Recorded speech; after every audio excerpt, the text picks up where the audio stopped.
Okay, I'm like over here in the corner because I do not want to show y'all the rest of my house. But I wonder if you can see any sneak peeks. I guess this is a sneak peek of yeah, I'm getting tired. Sneak peek of next week's episode, I guess you could say. And it's kind of like a little fix. It was like a baby blanket that I realized that had a tear in it or something, so we're gonna fix that next week. In today's video, I wanted to show y'all how I am going to block this Doyle, or the last name Doyle, and unless I get a frame or anything, because I've been trying to find frames right now, but right now my priority is the baby. I have 7 weeks, actually a little less than 7 weeks left. I have 6 weeks and 3 days left if we're going to be specific, but I have my hospital bag packed. I went through the clothes and I have a bunch of 0 to 3 month old clothes, and I realized I don't have any newborn stuff, so I'm gonna have to get more newborn. Like, I have like 7 outfits of newborn. I would still like to have more, obviously, because when they spit up you want to change them, and I want more. I don't know, I don't even remember how many like outfits Ellie had, but obviously she had a lot because I got rid of them before. I got rid of a lot of her old newborn stuff, so we had a lot because we had like a ton of new outfits with just her newborn stuff. But now we just need more newborn onesies, which I'm like, how does that even happen? Like, you would think you would get stuck with a bunch of newborn clothes, but I did ask people. I was like, I was more interested in restocking clothes, but I ended up getting a lot of like, I got diapers and stuff, so I'm good on diapers, wipes. I have like little mittens, and I had neighbors that like gave me some of their hand-me-downs, which helped tremendously. But I don't have like baby shampoo or lotion, and I'm like, what the heck? And my husband's like, we can just get that whenever baby gets here, or you know, we could just get that whatever. Which what is it? We'll probably just get that. I went ahead and got like some colostrum syringes to start collecting, which I got the okay for that. I just can't pump right now. I'm, like I said, 6 weeks and 3 days left, and the doctor doesn't want me to pump, but he's like, if you're leaking and you just can catch some of it and take a syringe and use that and to put them away, he's like, just get a whole bunch of syringes, and they're like, you can put the capsule in them, and he's like, just stock up on those. My belly is like getting really big. It's this baby, he is so far 2 pounds less than my first baby, but she was also a small baby, and I have a feeling he's gonna be a big one because he's already at like 4 pounds 15 ounces, and my daughter was born at like 6 pounds and like 8 ounces or something. And I want to go full term with this one. You know, I think we all want a baby to cook and stuff, but not even like, technically they said like full term was 36 weeks, and technically I'll have like 3 weeks and 3 days left if that's the case, if we can't make it, like if that's full term. But I would like to make it to 40 weeks because last time I tried to go into labor with my daughter, and honestly it just made me kind of sad when she came out. And I was like, let's just take our time with this one. This is my last pregnancy. This is like, we got 1 girl, 1 boy. I'm done. I'm happy. And I just think 3 kids would just stress me out mentally, physically, everything else. And I am like dying to go back to like work and have like a job. Even though I still want to do YouTube and stuff, I just want to be able to invest more into YouTube. But My husband thinks that I won't make it to 40 weeks, but I am like striving for 40 weeks. I'm striving for September 20th, and I am also like trying to get a lot of like stuff done behind the scenes, and I'm trying to batch a bunch of videos. In the middle of that, I had a Braxton Hicks. Those have been happening a lot lately, by the way. That's why my doctor wanted to check me for my cervix, or that's why I asked my doctor to check me on my cervix, even though it's like 33 weeks. Just that even he wanted to check, because with gestational diabetes or something, I don't know. Something about gestational diabetes, but also with how big this baby is, which the baby's actually average size, like he's like perfect, but my doctor is like, I just want to check. He's like, even I want to check. And so I was like, okay, check. And like I said, cervix not even budging, we're good. But I did tell him, I was like, I'm having Braxton Hicks, like if I just do something physical, it's just like contraction. And I told him, I was like, I barely do anything. I'll stand up and do the dishes, contraction. So I've been sitting down doing dishes, contraction, but it's not like as intense as the other stuff. And he's like, if you want this baby to last 40 weeks, you kind of have to like chill out. And I was like, okay, even though my cervix is fine, it's just, you know, the more stuff you do, of course your cervix will loosen up and everything. But I don't know, my cervix was pretty tight with my firstborn, because I was having like contractions, like actual labor contractions.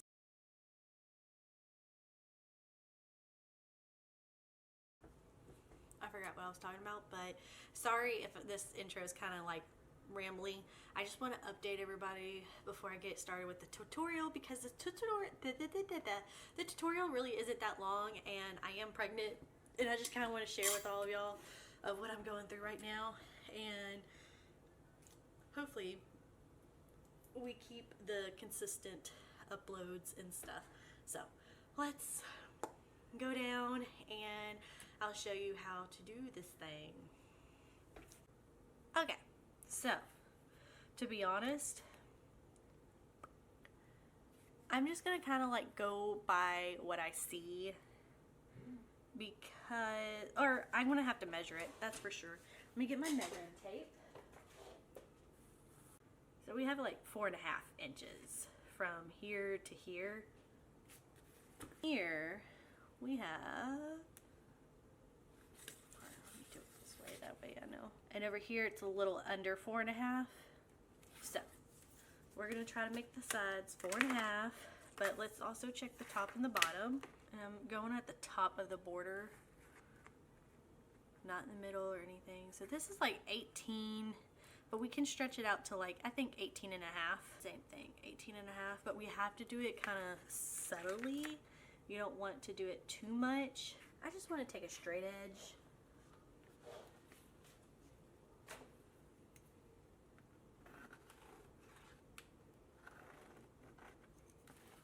And just make sure myself.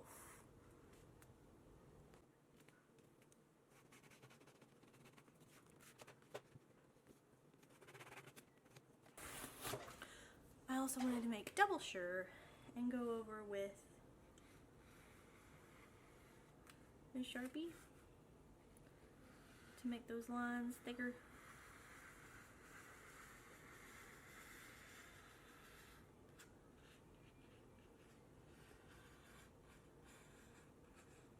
All right. Now we have a baseline to start with. I'm just going to take a book, line it up.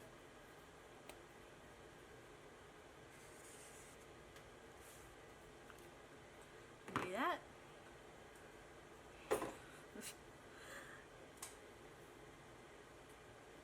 I can't not just half butt it. I have to do it perfect.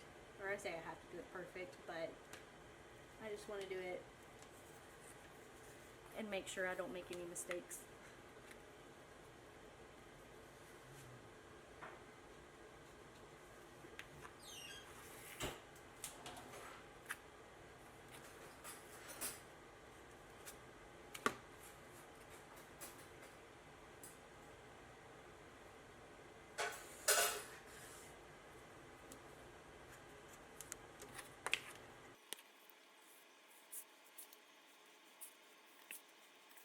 And now we can just put our needle at the top of the double crochet, find our corners, and stick it.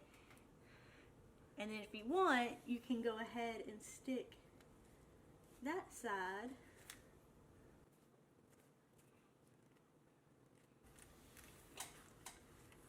it would help if I can get on the other side and see, but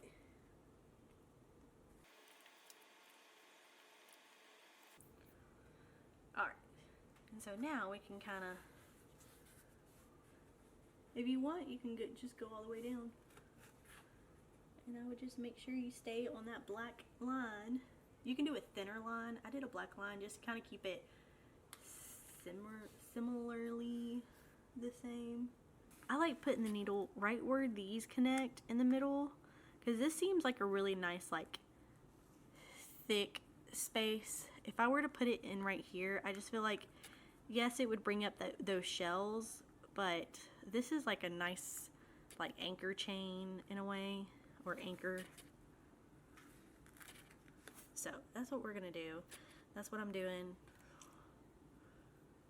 I'm just following that line, following that anchor chain right here. Where I say anchor, it's really not what that is, but that's what I'm calling it.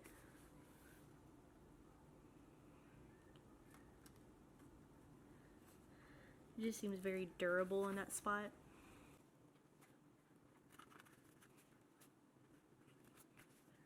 And as long as it follows that line, you really don't need to stretch all the other stuff out.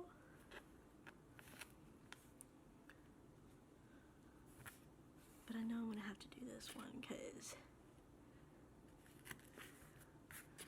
it's just some of, or we haven't started on the other side. So, but let me back it out and I'll continue.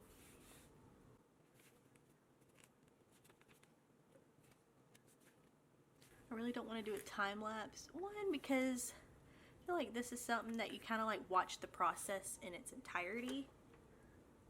Or entirety? I don't know. It sounds weird to say.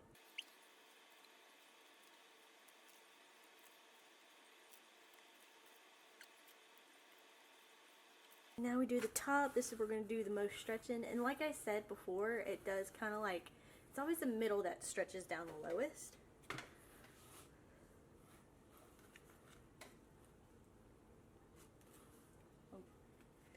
And you always want to angle it the opposite of what you're stretching. So if you're stretching up, you want to go down, because that way it creates like this nice hold right there. Because if you did it this way, it would slip down. So you want to make sure you angle it.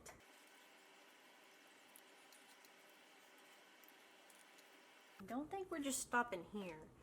We're also going to do the lace, because you got to pin down the lace and make sure the lace is straight. Let's do.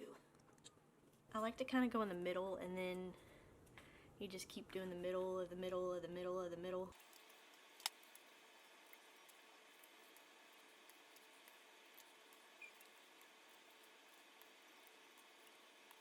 And I don't know if you can tell, the letters look a lot more better. To be honest, I would have been happy with how it looked, but for y'all, I want to show y'all the best of the best so that y'all know how to do the best of the best. That needle bent on me. That's not cool.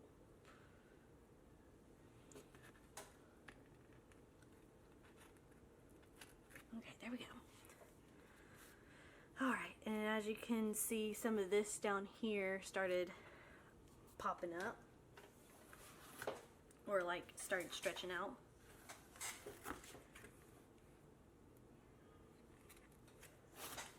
Because as you're pulling and tugging, you start seeing like the weak spots.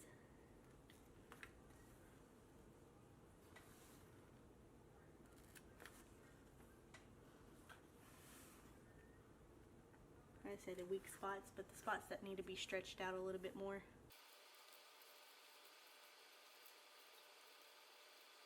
Now, it's going to look a little weird on camera because this camera, the lens does kind of like, as you go further down, it kind of bubbles. I don't know how to explain it. It distorts the image a little bit.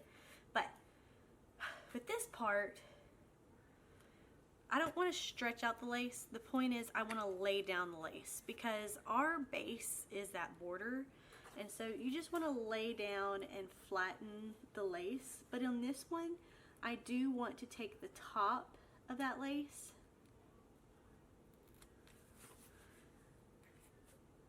the top of the shell or the middle of the shell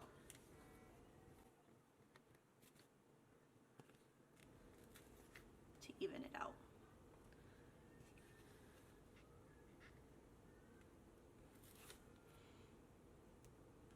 Because that top part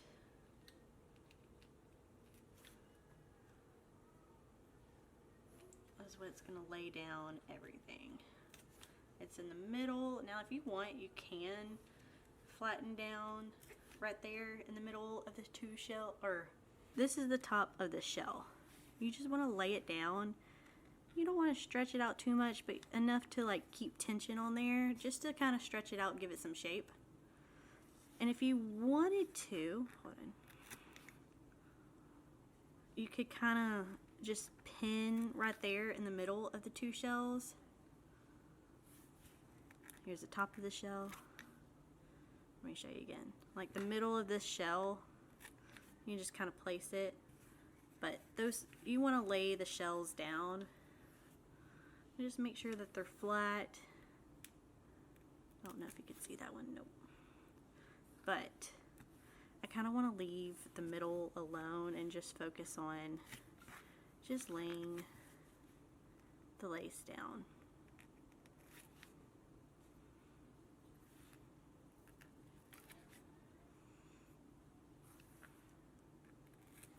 Because the lace, it's already kind of like shaped up anyway. We just want to give it some definition just by laying it down and stretching it with the rest of it. Or I say stretching it, but just making sure everything's fine. Because the lace could bunch up right here. Like, it could bunch up on us, but that would let us know that, hey, we need to fix that. Because sometimes you do this part and you realize you need to stretch it out even more.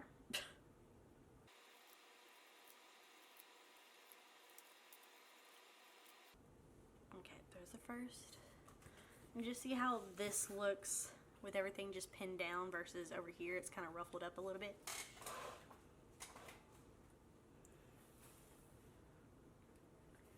Alright, and I want to find the center. We're not going to do the center corner. We're going to keep doing these outside shells because you don't want to stretch out the middle of over here in the corner because then you're going to lose that shell look or the rounded look.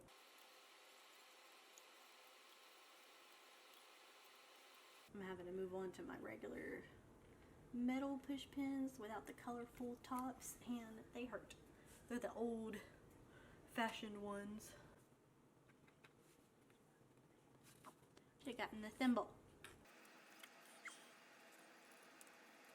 But it's also good, like I said, when I did the border in between those, what I call the anchor chains or whatever, or the chains, those hold down so that when you do the shell, that top middle part of the shell is going to be basically staggering with those pins. So your pins should not be on top of each other. If you want those shells to be laying down correctly, you want those shells, the top or the middle part of the shells, to at least be maybe like a centimeter or two apart from the others. Like right here, I could put another one.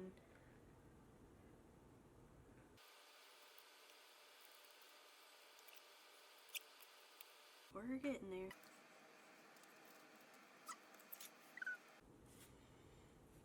And I'm running out of pins, so I'm gonna have to. Is there a spot that has too many pins? Wait, look.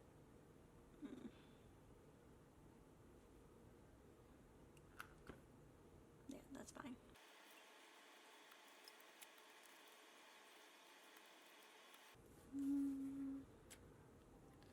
Might start doing what I think is important because I am running out. I think this one was bigger than my last one.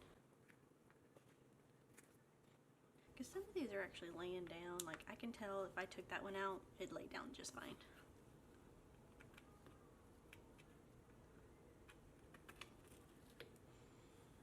Same. Oh, I forgot some. Yeah, definitely don't do in the middle of the shells because that kind of, unless you want to. The more pins, honestly, you put in this, like, the better. But I'm running out of pins. So maybe this one can be loosened. We need some over here.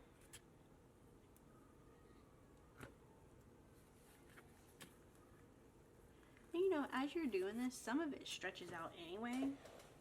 As long as it doesn't, like, pull. That one was barely even in there. That one actually does not need to be stretched out. And these are actually good.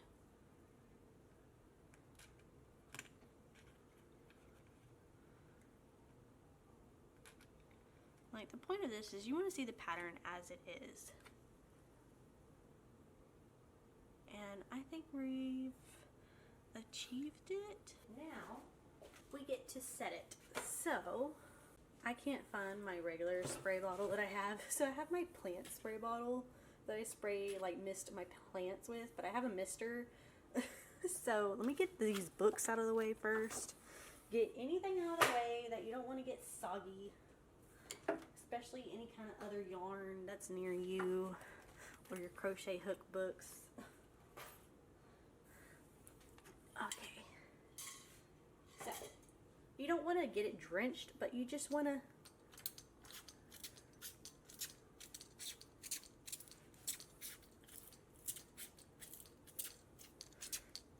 I need more water in this. You'll get to see a little bit more.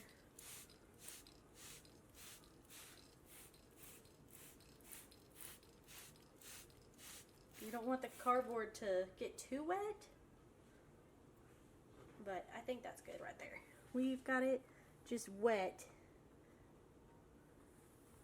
And then we just kind of let it dry and let it sit, and yeah. So I'm going to time lapse it because I'm interested to see if you can actually see it settling or see the water dry or anything like that. So let's do a time lapse and see how this goes.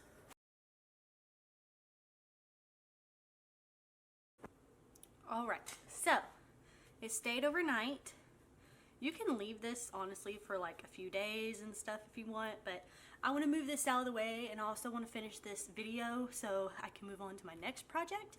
So what I'm going to do is remove every single one of these pins, and as you can see, okay, I was kind of nervous because normally if you lay it for a week, when you take out the needles, you'll get this to where it like does not move at all. That's when you know that it is set and placed. And I guess if you want to go the extra mile, you could try like starching this and ironing it, and maybe it'll stay stiff. But I don't know. I would have to research that. But that's just a thought, an idea to put out there.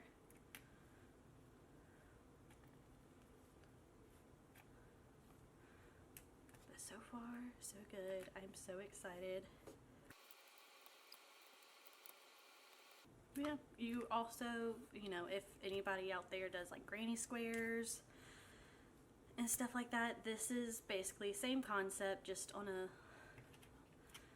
dainty scale of lace. And technically this isn't true lace. True lace is like those people that have like 20 rods and they sit there and braid it. It's like advanced braiding. I would like to do that, but you have to have like a special machine and stuff, which I'm pretty sure would cost more money. And I already have a lot of crafts and hobbies that I do right now.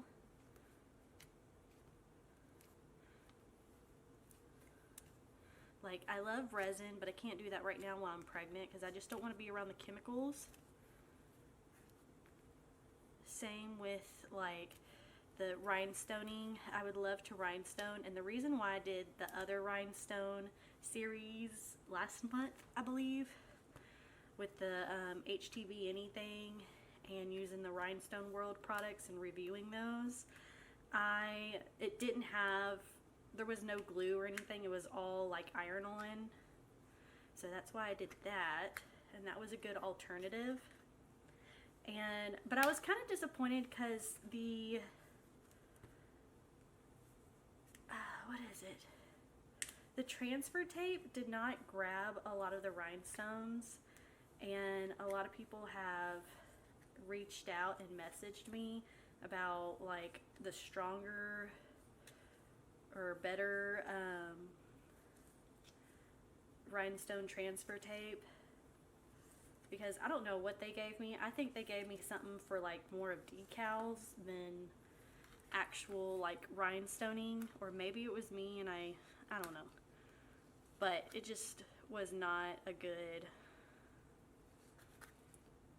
it did not make, none of the rhinestones stuck, and it just made me more mad that none of the rhinestones were sticking, and I had to go back and replace all the rhinestones.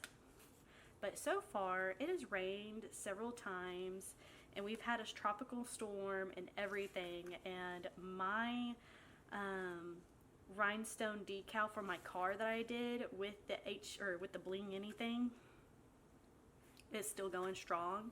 I had to replace some of the rhinestones in it because my husband wasn't thinking about it, and like after 48 hours my husband took a power washer to my car, but I only lost like 2 or 3 rhinestones, and I put them back with some liquid fusion, and they have been there ever since. But here's the final look. See, when you move it, it stays in place. Everything is fully there. That's what it looks like up close. Sorry, all my cords. But yeah. And now I just have to frame it, but I don't have a frame right now. And right now I am trying to finish up my baby registry gifts and stuff and getting last minute things for the baby.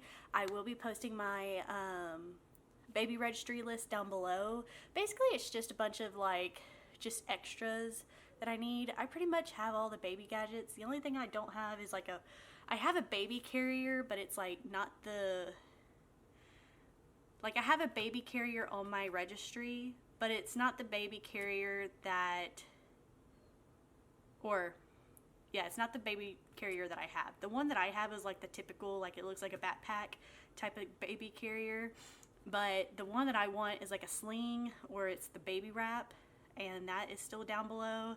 And then there's like a play mat that I have down below, but I found at Five Below you can get the really squishy, they look like puzzle piece, they're like the squares and they have like the puzzle pieces on the side. I found at Five Below they have those for like $5 each, or it was like $10 a set. So I might just do that and just have the baby, because we have all wood floors. But you know, the baby's not going to be able to move that fast for that long. So, but for tummy time and stuff, that would be perfect. So, but I will have my baby registry down below for y'all if you want to help out. Again, this camera kind of distorts stuff. I hope y'all enjoyed this tutorial. Next tutorial will be how to crochet or fix a hole in a crochet piece of work. Technically, I think this is knitted, but you can still work with it. It has a hole. This is the hole, and I will show y'all how to fill up this hole by using the same thread. Stay tuned, follow for more, or subscribe for more. Oh, I was gonna do, okay, so the next 3 videos, I'm gonna patch up that baby blanket. I want to do some of these edging real quick, or do another video with edging, because right here I really want to try that one. But I also want to do like 3, maybe 4 Halloween doilies, and then we can do the pillows, and then we could do some baby stuff. So subscribe for all of that. I got a whole bunch of things lined up, and I'll see you in the next one. Bye.